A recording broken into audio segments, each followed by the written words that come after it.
Greetings. My consistency of posting continues, although this time I'd like to think that I have some kind of excuse. I have worked very hard for the last almost 4 months to try and get a video out that would be vaguely interesting, and I have failed. I am a failure. I installed a higher ampage line. Look, the black one right there. And I was going to plug in my son first. And an overwhelming number of people, well, overwhelming for a simpleton like myself, said that they really wanted to see the 10,000 come up. The only thing that really stopped me was if I had made some kind of mistake in doing my wiring. I really didn't want to blow up the only E10,000 that I had. And it occurred to me that I had 6 Onyx2 racks, and if I managed to kill one, I would feel bad, but I had spares. And so what I did is I replaced the twist lock plugs with one of these 50 amp NEMA 1050s and plugged it in. And I started with this one, which is the compute module, because all of my racks have a lower compute module and then an upper graphics module. And I hooked up my serial term, my old and faithful digital VT240, and it came up. I didn't have an OS disk in it, but it booted. It found all 8 processors, and I was highly surprised.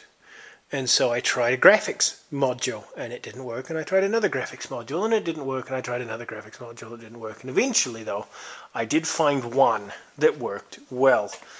These ones, they will bring up video, but it's fuzzed to beat hell, so there's some kind of noise, some RAM may be bad, I'm not sure, something's getting garbled.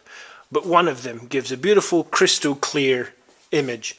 And so when I turn it on, the video initializes, and then when I bring up the module that's plugged via the K-Town cable into the appropriate graphics node, that comes up and it boots and it brings up the PROM.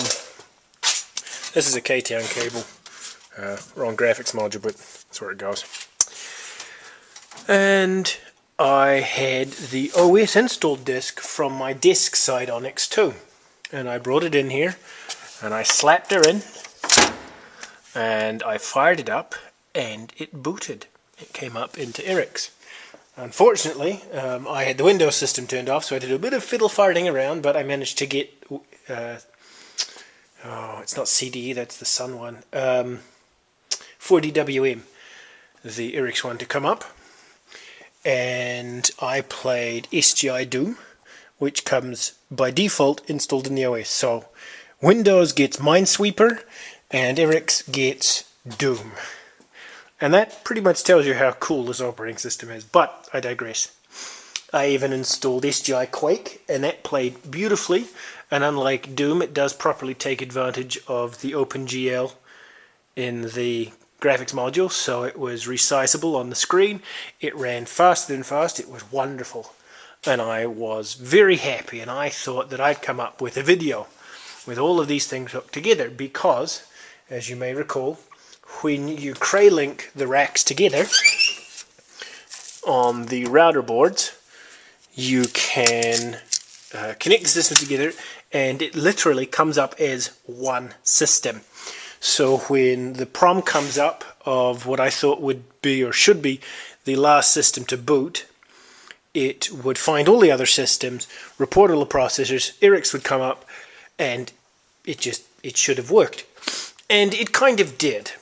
Part of my problem is that you have the MSC, which is this here, and when powered on it'll say, version 3.1, and you key switch it on and it says system OK, power up. And then it starts rolling through all of the system tests, and depending on how many node boards and peripheral boards you have, it can be like 10 minutes before it completes all system tests and it'll come up. And you usually have, when you have a multi-rack situation, an MMSC, which is the multi-module system controller. And I do have them. That's what these are here. So we have two cables from the MMSC, and it goes to the MSC in the graphics module and the MSC in the compute module, and this one's not connected right now. Sorry, there it is.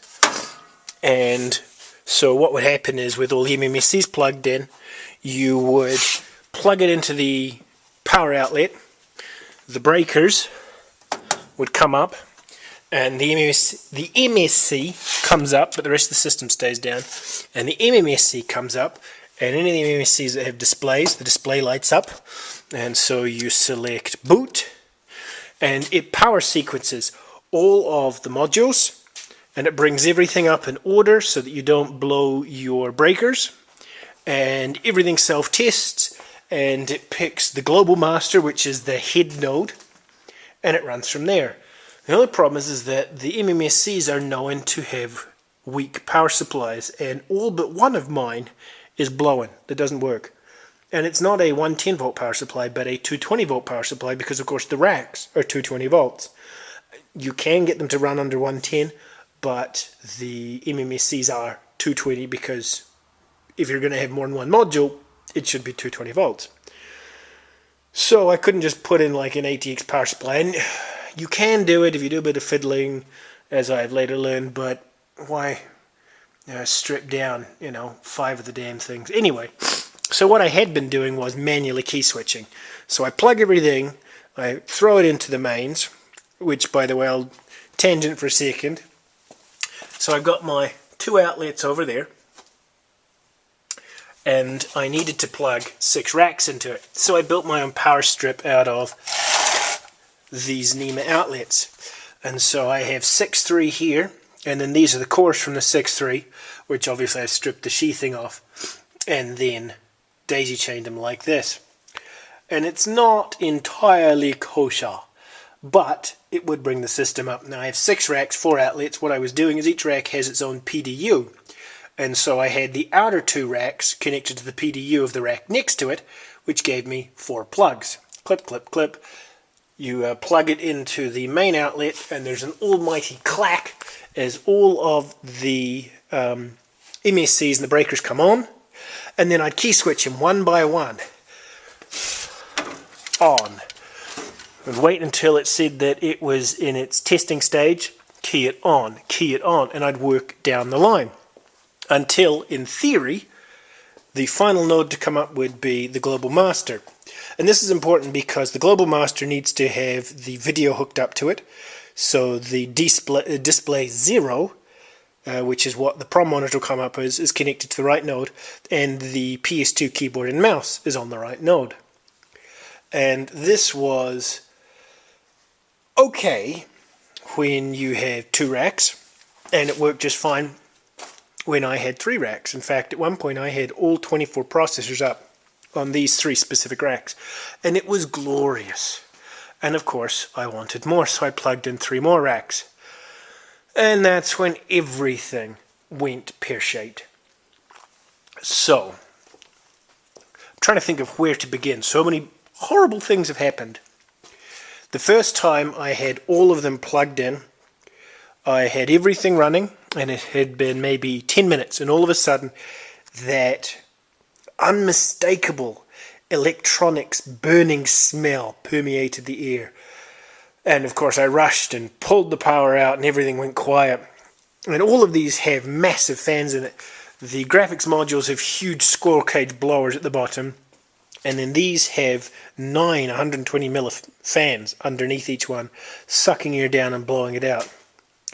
And something was stinking, but of course with all the air moving it was impossible to find out what it was, so I ended up having to work backwards and power each rack on and leave it running for 5 or 10 minutes until I determined which rack was the problem. I ended up stripping this rack completely down, and I found nothing. I checked all of the caps, I looked all over the boards, I looked over the mid plane, I found nothing scorched. Now I can't look inside the power supply, and this is one of the power supplies here, because, well, it's all packed in like that, and there's multiple layers. And to be honest, I couldn't even work out how to get it apart properly. Oh, I've got some spare boards here that I didn't need either. How's that? That's the crosstown board. So this would connect the compute node to the graphics node. But I digress. Yet again. So I fixed that by putting it all back together again, and all of a sudden the smell went away. Okay. So then I brought everything back up, and then this node wouldn't come up. No power. The breaker wouldn't click, the internal breaker to the power supply, and the MSC never came up, and I flipped it on and off, and I fiddle anyway. I eventually gave up. There's something wrong with the power supply in that, so, but because it was my second node, I stole the power supply from the end machine, which is, this is the dead power supply, and I threw it in there, and so I had 5 racks, and 5 racks is still a lot. I was still feeling okay, a little disappointed, but still okay. And then, my serial terminal died. My beautiful VT240 that I've had for however many years failed to come up with an NVRAM error. So right now it's sitting idle until I can look at it. And I actually have a spare that I got from a friend, so with any luck I'll get it sorted, but there goes my serial. I then realized that I had serial to Ethernet adapters, a whole bunch of these Lantronix boxes like this. And the theory is that you plug serial into one side, Ethernet into the other, and you telnet to its IP on port 2001, and you are connected direct to the serial term, which mostly works, but not always. Anyway, so there was that. And then I went through a series of powering the whole system up and down and up and down and up and down, because the global master, remember that's the one that the video hooks to and the keyboard and mouse hooks to, so if I don't know which one the global master is, I can't talk to the damn system, would move. Now I had assumed whatever the last rack was to power up would be the global master. And when I had 3 racks, it seemed to work. When I added the other racks in, everything went to crap, and so it was moving all over the place. And so there'd be system errors telling me that the global master was now on, you know, rack 4 module 2, and then it was, rack 4 module 1, node board 3, and then it was rack this and module that, and anyway. So it was migrating, and so that was a lot of me turning things up and down, trying to work out what was going on. And of course, to get the global master to move somewhere, or to renumber the modules, which they have internal numbers that seem to dictate these sorts of things, although even that I couldn't quite work out, I'm afraid. You have to reset them, and that's when the node boards started failing. And so far I've actually lost 6 node boards. Either one or both processors won't come up. This one, the RAM completely failed.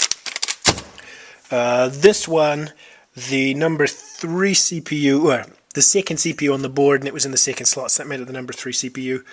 No, I'm sorry, the first CPU. Oh, fuck. Yeah, see? Too many things going wrong. So, this one is actually the one from the primary node. And what I finally decided a couple weekends ago was that I would say to hell with all of this, because every time I turn it on something bad happens. I was just going to bring one rack up and tell you about all of this crap and this one rack. And so what happened? Oh, so the CPU number 3 panicked. I actually have a video. I started it and I had it up into the prom, and I tried to boot into Onyx, and it panicked and said CPU 3 failure, reset system. Well, of course it never resets because it hangs. So I shut it down. I traded out the node board for another node board, and yesterday I powered the system up, and I was confident everything would be good and I'd get at least 4 freaking node boards, 2 modules, and I could get the system going. And the hard disk has failed. I shit you not. The hard disk has failed. It's 2 years old. It's a 73 gig SCA LVD SCSI, and it has failed. So I no longer can boot into Onyx. And I'm sure I could find another hard disk, but I've had enough. And as dedicated as I am to geeking around, and certainly to providing a video after, gee whiz, 4 months of idleness, I am going to roll all of these things back where they came from, and I'm going to give them the mid finger and call it a day, because they are nothing but pain and suffering, and I have had enough. So we're done with Onyx2s. So the next thing is probably the Sun. And recently I got a couple new machines. This is a micro PDP-11. I think this is an 1123. And this is also a PDP-11, although it's in a resold case. This is an 1173 and it's only a couple boards, as you can see. Memory, disk controller. I'm not sure what the hell it is. I haven't actually looked at this one yet, as you might have guessed. Emulix, so that's the disk controller. You would think, there we go. There's the processor board, I think. So, oh dear. Well, not much of interest, I have to admit. I am deeply, deeply irritated, but I can't make this crap work. And I'm sure if I spent a couple hours a day for the next how many months, I might get one rack to come up before it all went up in smoke, but I don't have the time. And, to make matters worse, in 3 weeks I'm off to New Zealand for a month of holiday. I'm hanging out with the whānau. So, until I get back, you'll all have to wait for a bit longer, which I'm sure you're awfully good at, since it takes me months to do any damn thing anyway. My apologies for nothing more interesting. And I hope you guys have a wonderful, wonderful week. Cheers for watching. Adios.